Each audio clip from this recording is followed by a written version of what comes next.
Hello and welcome back to another episode of Let's Build an E-commerce Store with a Spring Boot backend. This is a episode, or one of the multi-part of episodes, of the Websockets where we're actually implementing it onto our onto our application. If this is not the episode, I think it's 19. Yeah. If this is not episode 19, be sure to go back to 19 and watch from there onwards. Otherwise, you're going to get lost in between, because this is a continuation of episodes. And I've just recorded the same intro for all of these because it's a bit quicker. So thank you very much for watching, and let's get straight into it. Hello, welcome back to the development environment for part 3. So, as I said last episode, what we're going to be doing is two things. We're going to be able to prevent users from being able to send messages on certain certain topics, because we don't want everybody to notice the messages. It's a bit of a flaw. And secondly, we're going to be able to put destination level authority. Basically say like, if you're not this user, you can't listen to this user's updates, because that's not right. So what we want to do is we want to come back to our WebSocket configuration, and you'll remember what we did last episode was create was update our JWT request filter to also be an interceptor for messages, and we want to do a similar thing.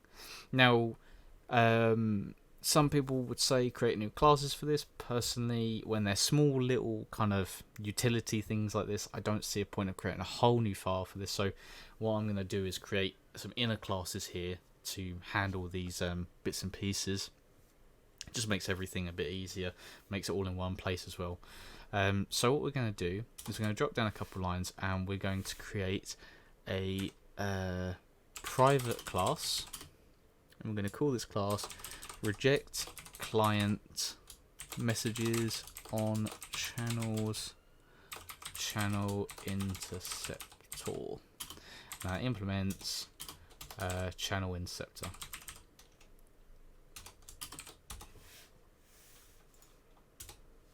Okay, and then we're going to do again what we did last time. So we want to implement the pre-send method.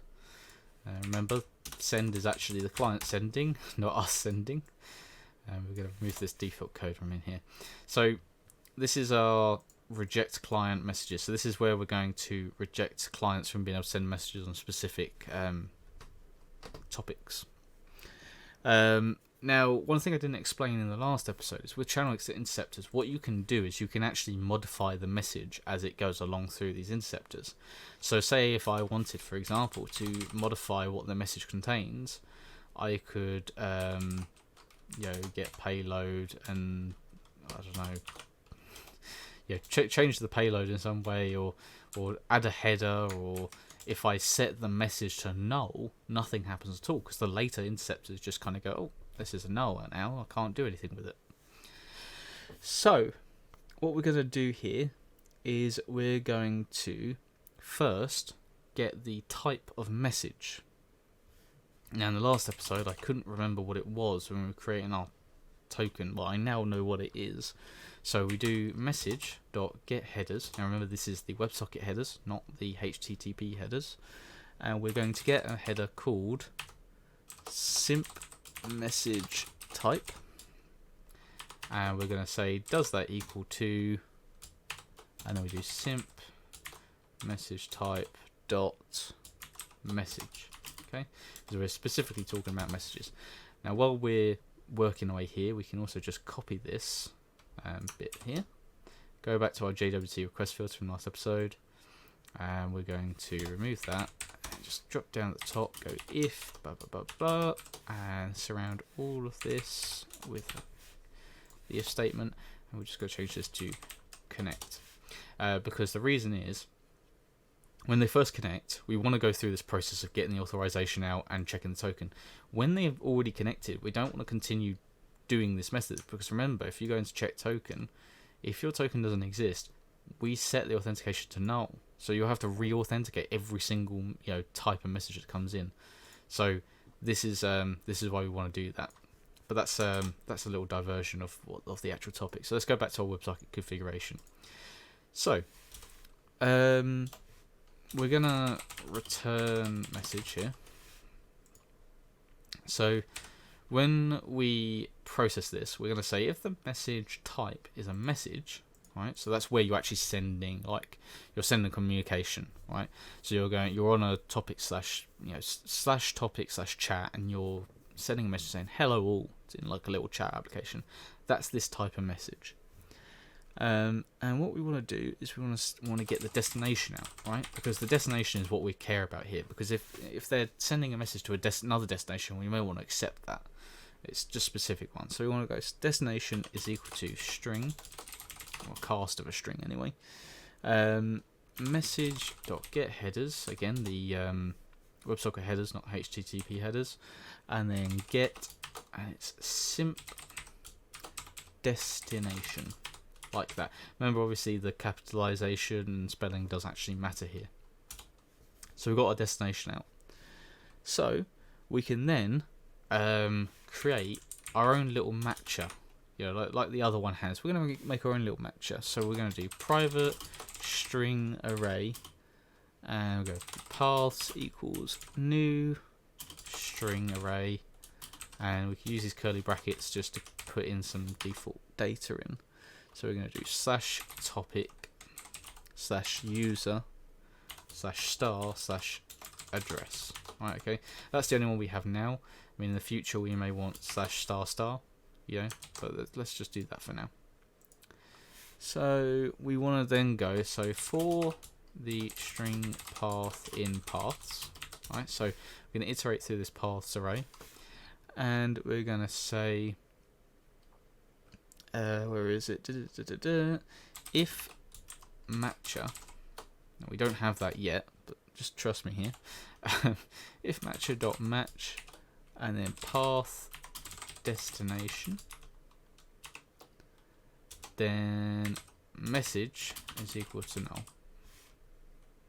Okay. Now let's create this matcher variable. What we're going to do is we're going to come right up to the top of our class, because this is going to be something that our other interceptor is going to use as well. So let's just quickly create this at the top. So we want private static final ant path matcher equals new ant path matcher. This is the same path matcher that the filters and interceptors use for authentication. So here we go, we can see what's happening. Right. So based on your use case, you may want to do two different things here. Now you see I've set message to null. Now what that does is basically just means that the server ignores the message. It just goes, alright, okay, message is null now, I ain't doing anything with it, throw it away, I don't need it. However, you may want the other alternative where you actually want to throw an error to the point where it actually disconnects the front end, right? Now, this is something you need to be a bit careful about with WebSockets. On the REST API, if you throw an exception and let that hit the front end, well, that front end is actually going to just hit the exception, throws it to the front end sees it, and it goes, oh, okay, and that's it, because that's the end of the REST API. That's how REST API works. Communication, request sent, response received, job done. Now with WebSockets, when you throw an exception, it doesn't just return that to the sender, to the client. It actually drops the entire WebSocket connection. So if you were in here, how I did when I was doing my doing my pre code to figure out how we were going to do this, if you did throw new access denied exception, for example, right? If you did that, it would actually disconnect the client from the WebSocket. Now, you may consider that you don't want to do that, because if you disconnect the front end now has to reconnect and subscribe to everything again, and it's a whole load of hassle, right? Compared to just going, oh, you're not supposed to be sending messages on here, and just allowing it, and just ignoring it. So that's the way I want to do it. However, your use case may be different. So that's how we do our reject client one. We're obviously going to need to add this in to our interceptor list here. It gets created, so we can just go new reject client messages on channel blah blah blah. The next one we discussed that we wanted to do was I've just realized I've put this class outside of the actual Oh no, I haven't. It's just because it was scrolled across. Right. So now we want to add another class. So we want to do private class destination level authorization channel interceptor, and that implements channel interceptor, as you probably guessed. So why are we doing this other one? Right, so this one is where we want to say, right, if you're listening to user address updates, well, you shouldn't be able to listen to that unless you're administrator that's looking at the user's information in a back panel, or you are the user itself that it's talking about. So how do we do that? Right, well, we're going to do the same as before. We're going to implement our pre-send method, and we're going to say if our message dot get headers dot get, and then simp message type dot equals, and it's the simp message type dot subscribe, because this is subscriptions we're talking about now.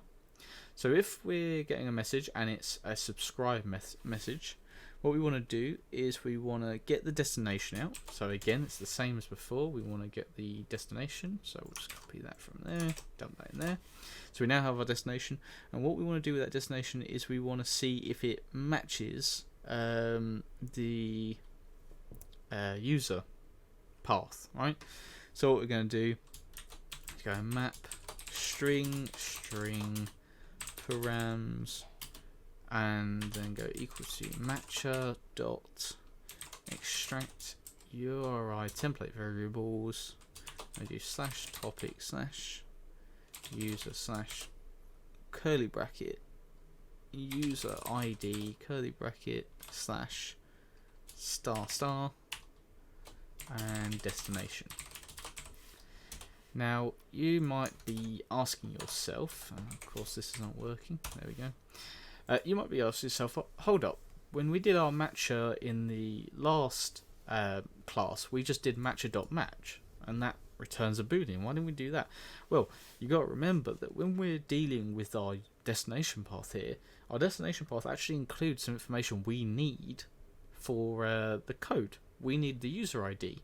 Because when someone is subscribing to slash topic when it's spelled correctly, slash user slash the user ID slash address, we need that user ID to figure out what user ID they're talking about.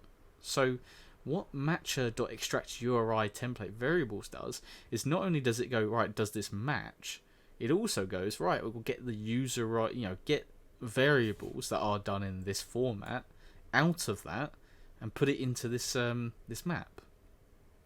So we're kind of like killing two birds with one stone almost. So let's now do a try, because I'm assuming hold on, we'll add the try when it comes to it. So what we now have is our user ID. So we want to do long user ID equals params dot get user ID, something like that. And obviously we need to wrap this with a long dot value of. And then in the case that is wrong, we want to surround it with a try catch for number format exception. So try catch number format exception, and we're just not going to do anything in that case for now. Right, so now that we have our user ID, we can get the authentication out. So authentication equals security context holder. Security context holder dot get context dot get authentication, and then we can I've spelled it wrong again. Authentication, like that, and then that's, remember we set the authentication context previously. So now we've got authentication. We want to say if the authentication is equal to null. Sorry, is not equal to null is what I meant to say actually. We want to get our local user out, right? So our user is equal to authentication. We store it in the principal in this application. So import the class and cast it. So let's think about this. So what we're doing is we're getting the user ID out of the URL here, or the destination, sorry. We're getting the authentication object out of the security context. And then if the authentication is not equal to null, we're then going to go and get the user from the principal. And then after that, we need to say if use service, and we need to obviously get our user service in. So that's another injection by Spring. So user service, and add that to the constructor even. And then we go user service dot has user has we don't have a class for that method yet. Sorry, my apologies. I thought we already had that method. So we want to go into our user service, and we're going to create a new method to basically do this kind of like permission mapping, right? Because then it makes it a centralized place that we can change it later on. So what we want to do is we want to say public boolean user has permission to user, then local user, and then long ID. And then basically for now we're doing a very dummy implementation. We don't have backend users or admin users yet. So all we're going to do is just go user.getID is equal to ID. Simple. So let's come back to the WebSocket one, and we're going to go user has permission to user ID. And then if all of that is the case, then we can just simply if it's not equal, should I say. So if the user does not have the permission, the message should equal to null, right? And what that does is actually blocks the user from being able to subscribe, because again, if our message is null, then nothing else happens later on. Okay, and we're going to return our message down here. Oops. Return message. Oh, I've done it in the wrong place, that's why. There we go.